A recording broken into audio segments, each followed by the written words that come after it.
Coach Traylor. Use the raise hand function to ask questions, and I'll call on you. JJ?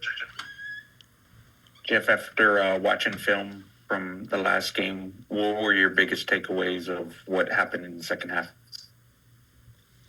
Oh, I think momentum got away from us, and we're not good enough right now on the road. When the momentum gets going, we're not good enough. And I could sit here all day and go through the specific plays, but as a general statement, momentum got away from us. Was that fumble to start the third quarter kind of where you think it started to go away? I would say that's exactly where it started. We had an MA on the backside, unexplainable, and one player not ready to go, and it makes it like the whole team's not ready to go. And but let's not. You got to be careful when you start doing that kind of stuff, because then you say one play costs you the game, and we didn't execute on 2nd and 1, we didn't execute on 3rd and 1, we didn't execute on 4th and 1. I mean, there's just so much. I know, as a fan, and trust me, I'm a fan of teams too. You always want to go back to this and that, and that every play matters, every one of them. And Owen McCowan set the school record, but if you were to ask him right now, when he missed the pop pass on 2nd and 1 to Houston wide open, he'll tell you that play cost us the game. You start doing that, you just got to be careful. But to your question, JJ, about momentum, I would say that's what gave them belief.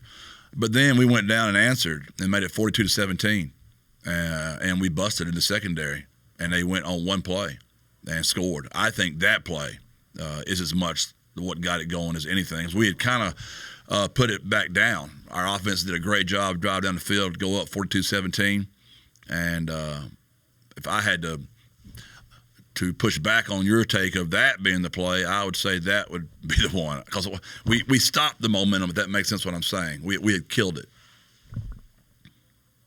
Greg? Jeff, what are the biggest factors preventing UTSA's offense from being able to get the run game going at a higher level? We're just not physically winning our battles up front. When you lose 3 all-conference linemen, that's just hard to overcome. And, Corey's playing, on basically one leg and giving me all he's got out there at right guard. And nobody wants to hear the excuses, but I can give you a reason for each one of those spots, but we're just not winning physically up front. On the defensive side, it seems like the big passing play popped up again in this game and has popped up through the season. Is there something that you can do to address that, or how do you work towards patching that up? Well, you had the one, 2 of them were miscommunications, and the other 3, that were just crucial. You got to give Tulsa some credit on making some plays. Is there anything you do through the week to try to address that in particular, or ways you guys focus on the big play through the season? It's just always, it's always just one thing or another, Greg. We work on that quite a bit, and we focus on that quite a bit. How does a stretch of results like this test the culture that you guys preach every day? Whenever things don't go well, whether that's your family, whether that's your church, your community, your business, not every day is a win, Bubba. And you got to be able to handle those days. It's part of life. Is there something you do in particular to try to keep the players engaged in the day-to-day process, or to make sure that things are still going in the direction that you feel good about? Our guys are engaged. Our guys play their tails off every weekend. We've won all these games for 5 years, and now we're going through a little bit of a stretch where we're not winning some close games. But it's nothing to do with culture. It's nothing to do with players' focus. They bust their ass every single Saturday.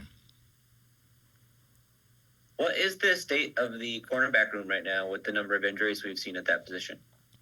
We've got 2 healthy ones left. So is it long-term absences for Zay Frazier and Denver Harris, it looks like? We're waiting. Could get, as of this moment, we're at 2. It might be a better way to say that.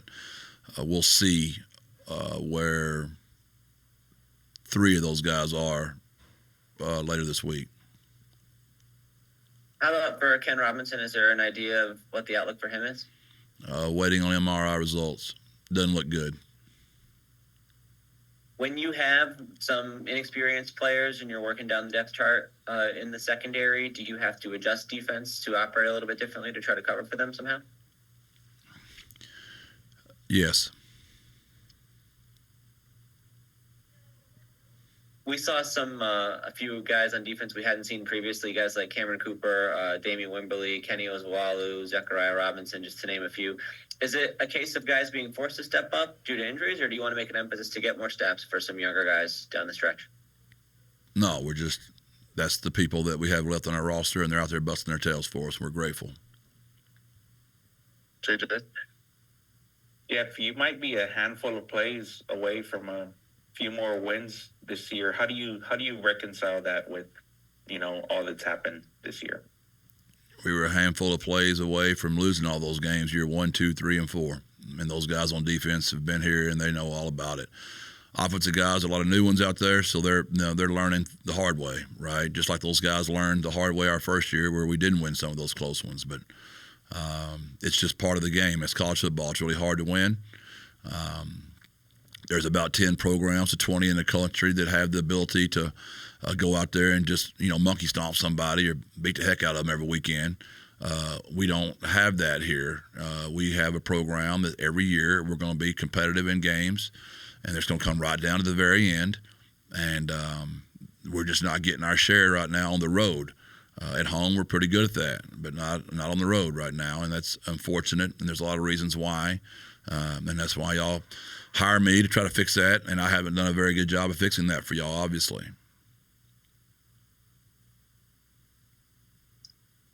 Greg? You mentioned the road struggles specifically so far this year, getting another one of those games under your belt this weekend. Is there anything you're starting to see that's kind of become a trend in those scenarios, or why that's been particularly challenging?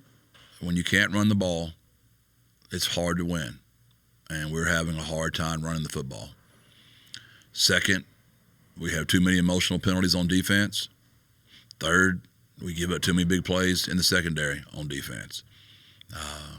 In saying all that, your offense still has to execute on 4-minute.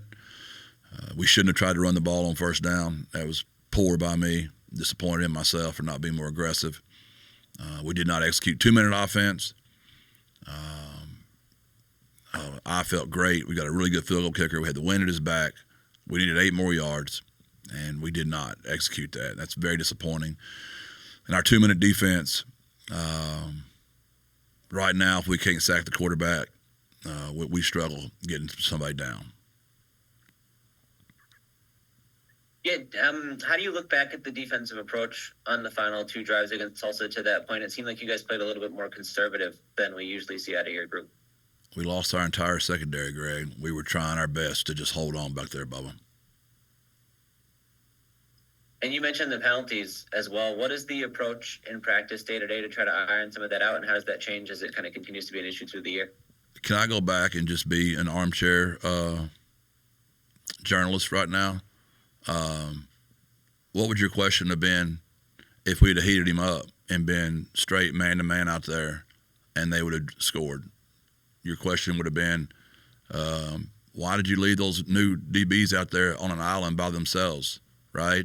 Here's the point of my story. When the crap doesn't work, man, it's on me. End of story. I know y'all got jobs to do. All those questions are very fair. But when you don't win and it doesn't work, it's on Jeff Traylor. That's it, man. I've got to do a better job of coaching defense, special teams, and offense. That's how you win. And we did not do a good enough job. So whether we played too much coverage, not enough coverage, we did what we thought was best for our kids, and it didn't work. So obviously it's a bad decision by me. The next question was just about the penalties and the way you guys go about that through the week. Is there any change to the process there, or how do you approach it day to day? It's very frustrating. We got to figure out a way to do it better, obviously. JJ? Sorry, Jeff, you mentioned after the game you were your level of frustration. Just how do you move forward in this season, trying to iron some of these things out and try to still stay competitive in these games? You had to look at it like there's just situational football where we've got to be better. And the hard part is, again, I back up, that we're very used to, since we've been here, hand the ball off on 2nd and 1 or running quarterback sneak, and we can get a yard. And we can't right now. So to figure out how to be a play caller and score points when you can't run the ball the way you're used to running it is very frustrating, right? We've been decimated at receiver with injury. Our tight ends have stepped up incredibly well. Willie and Chris just continue to carry that room. They're healthy, thank God. Very grateful for those two kids. Then on our defense, we're dominant, but we're not, because we're so inconsistent. And I know y'all are frustrated at watching it. You can imagine being up here 100 hours a week like we are, and with these players, and I stand by that. You can question all this stuff; it's all fair. But what you can't question is our kids giving up and not playing their tails off every single week. Jeff, what's your takeaways on Owen's play overall? I mean, he set the school record and he took some big hits, and just what can you say about your quarterback? He's basically carrying us right now. He's again. I'm not trying to make a soft bet for the kid, but when you lose your starting center for the whole season, you lose your right tackle for the whole season, you lose your all-conference left guard for the whole season. We're grateful for those kids that are stepping in there, busting their tails. And those receivers that are left, they're busting their tails. And he's a young quarterback. He's had to learn a lot on the fly, and he does get hit a lot. And but he gets up and he keeps playing. There's throws he missed. He's sick about. He's sick about missing, the pop to Houston. He's sick about not getting the ball to Willie on the drive, to the 2-minute drive. And that's the exciting part about this. We've got a young quarterback. Our whole offense is young, and they're all executing at a high level. And your fear when you're at a school like ours now is, are the P4s going to come take all your kids from you? And your defense, you're pretty much losing all of them.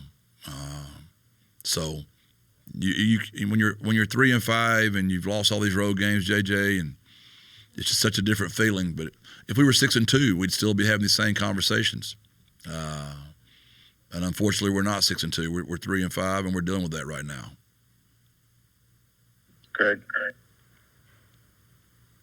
Jeff, you mentioned the extent to which you personally carry the burden for everything that goes wrong within the program. Do you feel pressure to alter anything with your process or operations kind of under that stress right now?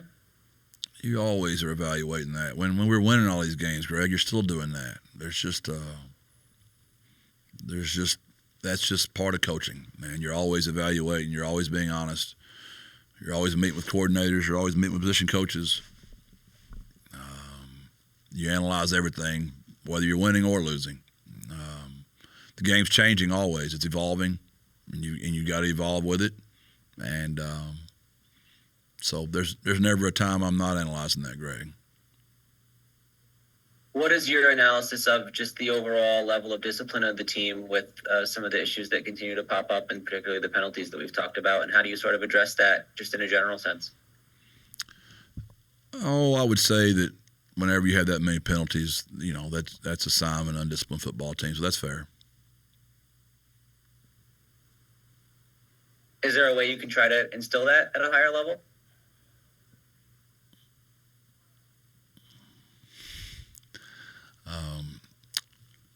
Yeah, I'm sure there is, but we're trying to figure it out right now. JJ. Jeff, what happened on the 2 special team plays where you had to call timeout? Was that injury or personnel issues? On the field goal, we just lost our entire secondary, so I didn't know if going up 13 was really going to matter. And I didn't really like our 4th down and 3 call. I thought it was a little long for the call, and then I thought about it, and I just said, you know what, Chris Carpenter will figure out a way to get it. So I just changed my mind, to be honest, and I know that's probably poor because you're probably thinking, man, I can't believe you changing your mind in the middle of a game like that. But that's why you have timeouts. I use those timeouts a little differently when I'm winning. You know, I'll use them a little more. When I'm losing, I hold on to them like they're the most cherished things in the world because I know I'm going to need them, you know, for my defense to get back out there. When I calm my thoughts, I just thought to myself, I'm going to let Chris have a shot. And, man, he made an amazing catch and an amazing first down. If you go back and study the run we had on 3rd down and 6 or 7 on the same drive, oh, we hit it. I mean, it was a gash. And, you know, we cut the wrong way, and Robert feels bad for that as well because he ran his tail off the entire game, but we actually blocked that one up very well. So I had to take the field goal then because it's 4th and so long. I had to get something out of it. So that put us up 13. To answer your question on the second timeout, I thought they were going to try an onside kick. Ball on the 50. Wanted to get my hands team out there. Saw how they lined it up, realized they weren't going to onside kick it. Called timeout just to make sure we were good to go on that. We had to get the ball back and safely, and we did. So I would say both those timeouts, if you were trying to be an armchair journalist, would be positive decisions because they both worked out successfully. And in the end, not having all 3 timeouts didn't matter. We left the game with still 1 timeout in our pocket. Jeff, you mentioned the mental aspect of the team. What do you think we'll see out of the team moving forward this year? There's no history of anything other than our guys are going to show up and play. Now, sometimes when you play a team that's so physically dominant, you might not see it as us playing hard. And Memphis's roster is incredibly talented. We've got 16 players marked. I don't know if we had 16. I don't know what the number was for Texas, but I know this is the second highest great players we have marked. Many of these players we tried to recruit, and they beat us out on them. Obviously, the FedEx deal for those guys, getting $5 million a season, is a tremendous advantage. And, man, Coach Silverfield has done a great job of evaluating talent and getting talent. A big fan of the quarterback, Seth Hennigan. You know, father is a good friend of mine, head coach at Denton Ryan. He's had an amazing career there. And they're the real deal, man. They're very talented. We'll have trouble. They're good and everywhere. Jeff, the presidential election is next week. Do you guys make any plans to get your team out to try and get them to consider voting? Oh, yeah. Well, we've been stressing it. You know, early voting's right here on our campus. We talk about the election quite a bit, try to keep the guys educated so they kind of know what's going on. It's crazy because this time, you know, in 20, it was way more discussed on my team as compared to this one. It's sad, but I think these kids are, at a very young age, already politicked out because there's just so much being said, you know, on both sides. They don't really know what to believe, and I hate that for those kids. Anything else for Coach Traylor this morning? All right, thanks, everyone. God bless. Birds up. Thanks, Jeff.